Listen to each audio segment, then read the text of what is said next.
welcome back to the Garden with Joey and Holly radio show. Moments away, building a wildlife habitat on your property. But first, a word from our good friends at Honey Bee Healthy, in which you can also help build a habitat for bees on your property.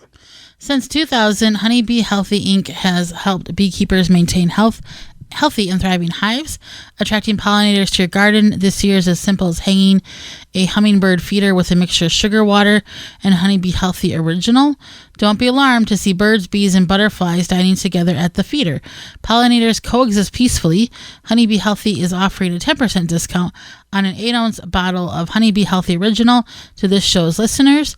Enter discount code BEEGARDEN, that's BEE Garden, at checkout. For more information, mixing instructions, and to purchase products, visit honeybeehealthy.com. And all the coupon codes you have heard or will hear throughout the program available at our website, our parent website, thewisconsinvegetablegardener.com, thewisconsinvegetablegardener.com. Under the Money tab at the top of the page, they are all listed for you.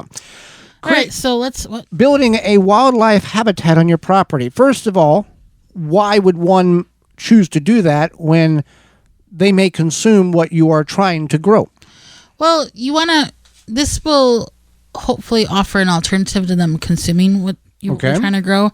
It will provide them a nice home. Their happy space. And leave your happy space alone. Yeah. Okay. And I feel like if you are growing a garden, you should want to coexist with the ecosystem that you're living in, and that includes animals, and that includes wildlife. Now, I'm not saying that, but it should be expected that there is going to be some crossover. Yes. Even if you don't have habitat, there's some expectation that there's going to be some consumption of what you're trying to eat and grow. I'm not saying you should let deer run wild and eat your tomatoes and whatever else, and utilizing something like a fence around that particular part of your garden is an excellent idea.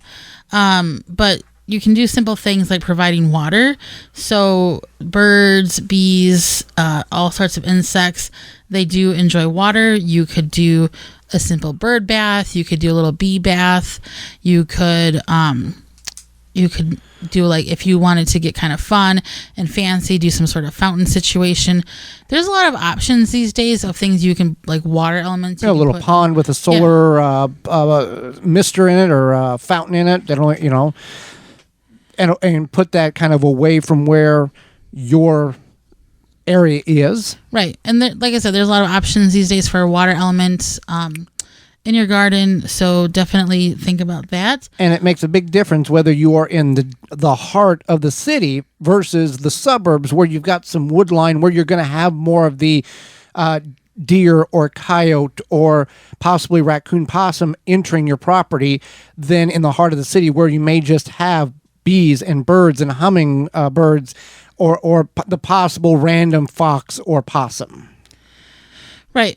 So then you want to offer natural food sources. So native plants provide this for most pollinators. Don't put feed out for them. No. You don't want to do that. You can do a bird feeder situation. In the situation in which, if you're in an area where black bears or bears are not in your geographical area. You want to make sure that you are, if you know that there's a risk, you're aware of that risk. Now, most people in the city aren't going to have to worry about black bears, but so you want to... Cautionary measures. Yeah, you want to be aware. If you're like in the city, you're not going to have to deal with black bears. If you are out further in a black bear territory, then that's something to keep in mind.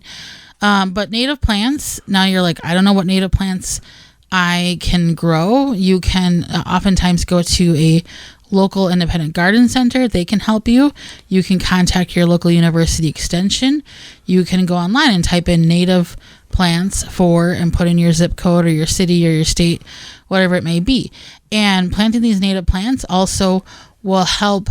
It's not going to eradicate invasive plants, but it will kind of slow down the growth. With these native plants, these are perennials, which means they come back year after year. So once you get them planted, purchased, and established, kind of takes care of itself, because in the wild we don't have little gnomes or trolls going out and trimming off bushes at the end of the year in order to get them to grow better the next year. Not that I'm aware of. And we've got some property and we've got some trail cameras. Not yet have I seen a gnome or a troll go through the woods and do a little trimming. That's because they're lower. Than We don't see, like Sasquatch. Yeah. Never comes close because the electrical forces of the trail camera, they know about it and they don't. Okay. All right. They like hide behind. They hide. Yeah. Okay.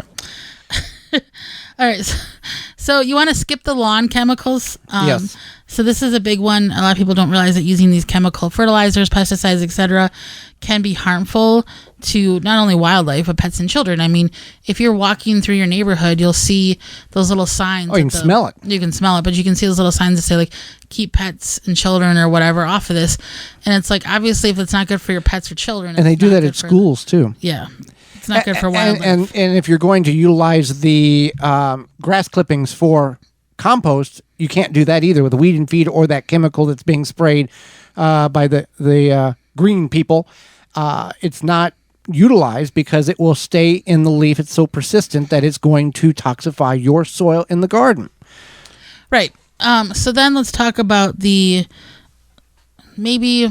And this is kind of like definitely very much your mileage may vary depending on your situation, your neighbors, if you have an HOA, whatever, is letting your grass grow a little bit and having even like a mini prairie situation, which was it last week we talked to somebody who was growing a prairie? I don't know. I forget. But there are certain towns now. I know that these locations, they are not part of an HOA, and I don't know how you get through that mess. But they have their whole front yard, their side yard, their back. It is just a prairie. The flowers. I mean, these things are 5-6 foot tall.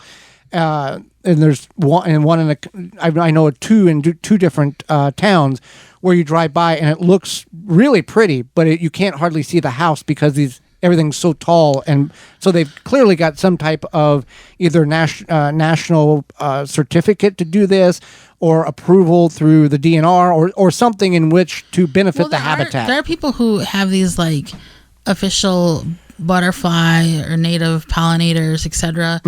Garden zones. Zones, yeah. So who knows? So this is going to sound a little nutty for some people, but building a brush pile. Now, you want to be aware if you like the beavers. Yeah, kind of. Yeah. Not build a dam. You're building a brush pile. But learn from the beavers. They know how to build stuff. Yeah, they do. Yeah, they do. They're pros at that. But you want to build a brush pile. So if you take like some leaves, tree limbs, etc., and put a little brush pile, it does prevent shelter for a lot of insects. They do like the brush piles. It also can provide some shelter for some wild animals. And this is something you might want to do a little research on, because I'm not going to lie. Like, if you're in the city, it might provide shelter for like rats and mice, but you don't know that. Rabbits and quail. Yeah, could be rabbits and quail. Yeah, because that's the big thing. Whenever Grandpa would talk about hunting, you always want to go down a fence row where all this brush has been collected because they've trimmed the trees.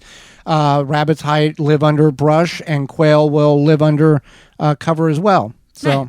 So that is something that, depending where you live, and again, all this is depending where you live and your wildlife that's in the area. So keep that in mind, but it is an option. Be a friend to the bees, and as we had mentioned, let the native plants grow. Don't use be aware of your chemical usage. Make them a bee bath, a bee watering. What's that called? A bee bath. Bee bath. Yeah.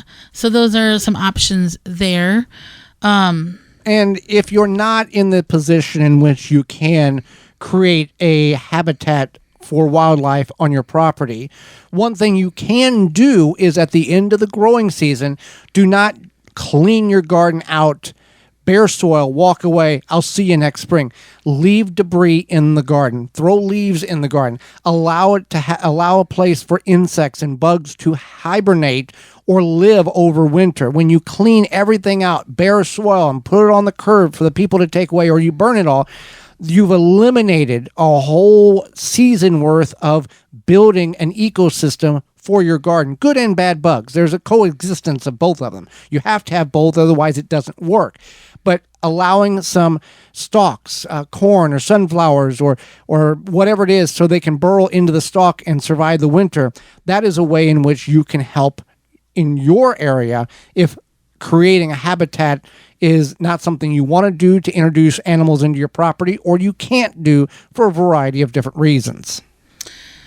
Right, absolutely. So yeah, be the friend to the bees. Now put up a bat house. This probably seems scary for some people. Bat houses are for the fruit bats. They are magnificent pollinators. They do need homes. You're not going to get swarmed with bats. Nope. Because you usually put it in a place that's away from you anyway on your property. But also, those fruit bats aren't going to swarm you anyway. Proper placement of it is important. A lot of good resources online. Real quickly, before we get out of the segment, let's talk about keep cats inside.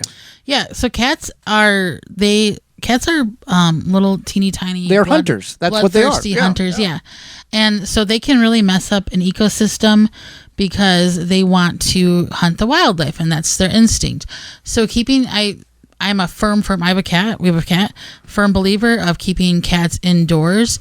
It's where they belong. It's different if you're on a farm and you might need them. barn cats to control Mouse rodents house. and stuff. Yeah, that's different. We're talking about the city. Yeah. And there's all these scientific studies about, let's call them city house cats, and how many birds and other wildlife that they do kill just even in one evening. And so you should keep your cats inside, especially if you are in a city or a suburb. It's safer for them, it's safer for the wildlife, and you won't lose your pet to an unfortunate accident. Right, because if they're a house cat and you try to get them to tame enough to go out in the yard and come back in, we've had a neighbor where he has done that, and both cats have disappeared and didn't come back. Right. Well, Holly, summer is in full swing. Japanese beetles are wreaking havoc on anything they can get their get their mouth onto, and you're going to have to take control of that. Yeah, if you're looking to successfully control beetles without damaging the environment, look no further than Beetle Gone from Phylum Bioproducts. Derived from a naturally occurring soil bacteria, Beetle Gone is the only organic solution that successfully controls beetle invaders. Just mix the powder with water and spray on your plants. Once ingested, the targeted pest will stop feeding and die. And since it's an organic BT product, you know it's a great choice to use on your fruits and veggies in addition to your ornamental flowers and trees. Not only does Beetle Gone work, the best part about it, that it is safe to be used around just what we talked about. Butterflies, bees, ladybugs with zero water toxicity. That's Beetle Gone from BeetleGone.com. BeetleGone.com.